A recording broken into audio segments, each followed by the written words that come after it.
BJP. സർക്കാരിന്റെ വരവോടുകൂടി ഇപ്പോൾ തൃണമൂൽ കോൺഗ്രസ് പ്രവർത്തകരാകട്ടെ കൂട്ടരാജിവെച്ച് ഒഴിഞ്ഞുപോകുന്ന കാഴ്ചയാണ് ബംഗാളിൽ കാണുന്നത്. ബംഗാളിൽ തൃണമൂൽ കോൺഗ്രസ് ഭയപ്പാടിലാണ്. ബി.ജെ.പി. വന്നതോടുകൂടി തന്നെ അടിപത്രിയ തൃണമൂൽ കോൺഗ്രസ് ആകട്ടെ അവിടുത്തെ ഓഫീസുകളിൽ വർക്ക് ചെയ്യുന്ന അല്ലെങ്കിൽ അവിടുത്തെ ഉദ്യോഗസ്ഥരാകട്ടെ അവിടേക്ക് വരുന്നില്ല.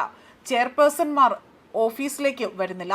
കൗൺസിലർമാർ രാജിവെച്ച് ഓടുന്ന കാഴ്ചയാണ് കാണുന്നത്. ബി.ജെ.പി. സർക്കാർ അധികാരത്തിൽ വന്നതിന് പിന്നാലെ തന്നെ മുൻകാല പ്രവർത്തനങ്ങൾ പരിശോധിക്കുമെന്ന ഒരു പ്രഖ്യാപനം വന്നിരുന്നു. ഈ ഒരു നീക്കത്തോടു കൂടിയാണ് ഇപ്പോൾ തൃണമൂൽ പ്രവർത്തകരാകട്ടെ അടിപതറി അവർ രാജിവെച്ച് പോകുന്നത്. സംസ്ഥാനത്തെ 128 നഗരസഭകളിൽ ഭൂരിഭാഗവും ഭരിക്കുന്ന തൃണമൂൽ കോൺഗ്രസിന് കനത്ത തിരിച്ചടിയാണ് ലഭിക്കുന്നത്. സംസ്ഥാനത്ത് ബി.ജെ.പി. സർക്കാർ അധികാരത്തിലെത്തിയതിന് പിന്നാലെ തന്നെ തൃണമൂൽ കോൺഗ്രസിന് കനത്ത തിരിച്ചടിയും മുൻകാല ഭരണകാലത്തെ പ്രവർത്തനങ്ങളും സാമ്പത്തിക ഇടപാടുകളും പരിശോധിക്കുമെന്നും സർക്കാരിന്റെ പ്രഖ്യാപനം ഇത് വന്നതോടുകൂടി തന്നെ തൃണമൂൽ കൗൺസിലർമാർ ഉൾപ്പെടെ തന്നെ രാജിവെച്ച് പുറത്തേക്ക് പോകുന്നതായിട്ടുള്ള റിപ്പോർട്ടുകളാണ് പുറത്തു വന്നിരിക്കുന്നത്. സംസ്ഥാനത്തെ 128 നഗരങ്ങളിലായി തന്നെ ഭൂരിഭാഗവും നിയന്ത്രിച്ചിരുന്ന ഓൾ ഇന്ത്യ തൃണമൂൽ കോൺഗ്രസ് നേതൃത്വത്തിനാകട്ടെ വലിയ പ്രതിസന്ധി ഘട്ടമാണ് ഇപ്പോൾ രൂപപ്പെട്ടിരിക്കുന്നത്. അന്വേഷണം ഭയന്നാണ് ഇവർ രാജിവെക്കുന്നതെന്നാണ് രാഷ്ട്രീയ വൃത്തങ്ങളിൽ നിന്ന് പോലും ഉയരുന്ന വിലയിരുത്തൽ.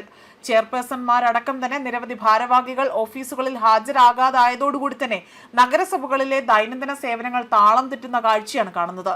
ജനങ്ങൾക്ക് ലഭിക്കേണ്ട അടിസ്ഥാന സേവനങ്ങൾ പോലും പ്രതിസന്ധിയിലാവുകയാണ് ചെയ്തിരിക്കുന്നതായി തന്നെ റിപ്പോർട്ടുകൾ സൂചിപ്പിക്കുന്നു. ഈ സാഹചര്യത്തിൽ നഗരസഭകളിൽ അഡ്മിനിസ്ട്രേറ്റർമാരെ നിയമിക്കാൻ സർക്കാർ നടപടി തുടങ്ങിക്കഴിഞ്ഞു. നഗരസഭാ മന്ത്രിയായ അഗ്നിമിത്ര പോൾ അദ്ദേഹത്തെ ഉദ്ധരിച്ചുകൊണ്ട് ദ ടെലഗ്രാഫാണ് ഈ ഒരു റിപ്പോർട്ട് പങ്കുവച്ചിരിക്കുന്നത്. ചെയർപേഴ്സൺമാർ ഓഫീസിൽ വരുന്നില്ല എന്നും കൗൺസിലർമാർ രാജിവെക്കുന്നുവെന്നും മൺസൂൺ അടുത്തിരിക്കെ തന്നെ ഇനി കാത്തിരിക്കാനാകില്ല എന്നും അവർ സഹകരിച്ചാൽ അവിടെ വലിയ രീതിയിൽ നല്ല കാര്യങ്ങൾ മുന്നോട്ട് പോകുമെന്നും സഹകരിച്ചാൽ നന്ന് എന്നതാണ് ഇവിടെ താക്കീതായി തന്നെ പറഞ്ഞത്. ഇല്ലെങ്കിൽ സർക്കാർ നടപടി സ്വീകരിക്കുമെന്നും ഇവിടെ അദ്ദേഹം ശക്തമായ മുന്നറിയിപ്പ് ഇവർക്ക് നൽകിയിരുന്നു. മൺസൂൺ മുന്നൊരുക്കങ്ങൾ, ശുചീകരണ പ്രവർത്തനങ്ങൾ, കുടിവെള്ള വിതരണം തുടങ്ങി തന്നെ നഗരസഭയുടെ പ്രധാന സേവനങ്ങൾ തടസ്സപ്പെടാതിരിക്കാൻ അടിയന്തര ഇടപെടലുകൾ ആരംഭിച്ചതായി തന്നെ സർക്കാർ അറിയിച്ചിരുന്നു. ബി.ജെ.പി. സർക്കാരിന്റെ കടുത്ത നിലപാടും തൃണമൂൽ നേതൃത്വത്തിനുള്ളിൽ തന്നെ ആശങ്കയും പശ്ചിമ ബംഗാളിലെ രാഷ്ട്രീയ അന്തരീക്ഷം കൂടുതൽ ചൂട് പിടിക്കുകയാണ് ചെയ്തിരിക്കുന്നത്. നോർത്ത് 24 പർഗാനാസിലെ അലിഹസറിലും ബട്ട്പാറയിലും ഭൂരിപക്ഷം കൗൺസിലർമാരും രാജിവെച്ചു കഴിഞ്ഞു. അലിഹസറിൽ 23-ൽ 16 കൗൺസിലർമാർ വ്യാഴാഴ്ച രാജിവെച്ചു. ബട്ട്പാറ നഗരത്തിൽ ചെയർമാൻ രേഖ ഹസ ഉൾപ്പെടെ തന്നെ അവിടെ 35 മുതൽ 30 കൗൺസിലർമാർ വരെ രാജി സമർപ്പിച്ചു കഴിഞ്ഞിരിക്കുകയാണ്. ഇതോടുകൂടി തന്നെ ഇവിടെയും വലിയ രീതിയിൽ അഡ്മിനിസ്ട്രേറ്റർ ഭരണം വന്നേക്കുമെന്നതാണ് പറയുന്നത്. ഭൂരിഭാഗം പേരും അവിടെ നിന്ന് രാജിവെച്ച് പോയതിപ്പോൾ അവിടുത്തെ സംവിധാനത്തിൽ പോലും വലിയ തകരാറുകളാണ് ഉണ്ടായിരിക്കുന്നത്. കൂടുതൽ നഗരസഭകളിൽ ഉടൻ തന്നെ അഡ്മിനിസ്ട്രേറ്റർമാരെ നിയമിക്കുമെന്നതാണ് സൂചന. നിയമസഭാ തെരഞ്ഞെടുപ്പിലെ തോൽവിക്ക് ശേഷം ജില്ലാ തലത്തിൽ അവിടെ പോലും നഗരസഭാ പ്രവർത്തനങ്ങളെക്കുറിച്ച് നേതൃത്വത്തിൽ വലിയ രീതിയിൽ ആശയവിനിമയം നടത്തിയിട്ടില്ല എന്നതാണ് report. Trinamool chairperson Mamata Banerjee Kolkata corporation കൗൺസിലർമാരെ കഴിഞ്ഞ ദിവസം കണ്ടെങ്കിൽ പോലും മറ്റു നഗരങ്ങളിലെ അംഗങ്ങളുമായി തന്നെ യോഗം ഇതുവരെയും ചേർന്നിട്ടില്ല.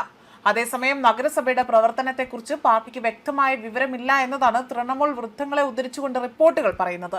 സ്ഥിതി പൂർണ്ണമായും മാറിയെന്നും തോൽവിക്ക് ശേഷം പല കൗൺസിലർമാർക്കും മനോവീര്യം നഷ്ടപ്പെട്ടുവെന്നും അഴിമതിയിൽ പങ്കാളികളായ പലരും ബി.ജെ.പി. സർക്കാരിന്റെ അന്വേഷണത്തെ ഭയക്കുന്നു എന്നതാണ് ഇതിലൂടെ തന്നെ ചില വിലയിരുത്തലായി രാഷ്ട്രീയ നിരീക്ഷകർ പങ്കുവയ്ക്കുന്നത്.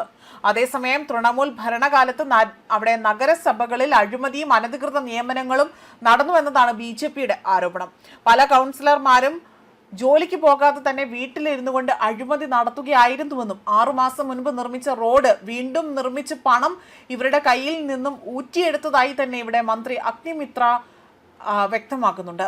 10 പേരെ നിയമിക്കേണ്ടിടത്ത് 400 പേരെയാണ് നിയമിച്ചതെന്നും ഓഡിറ്റ് നടത്തുമെന്നും ഇവിടെ വ്യക്തമായി തന്നെ മുഖ്യമന്ത്രി സുവേന്ദു അധികാരി അടക്കം ഈ ഒരു വിഷയത്തിൽ ഇടപെട്ടുകൊണ്ട് കാര്യങ്ങൾ വ്യക്തമാക്കിയിരിക്കുകയാണ് ചെയ്തിരിക്കുന്നത്. ന്യൂസ് ഡെസ്ക് കർമ്മ ന്യൂസ്.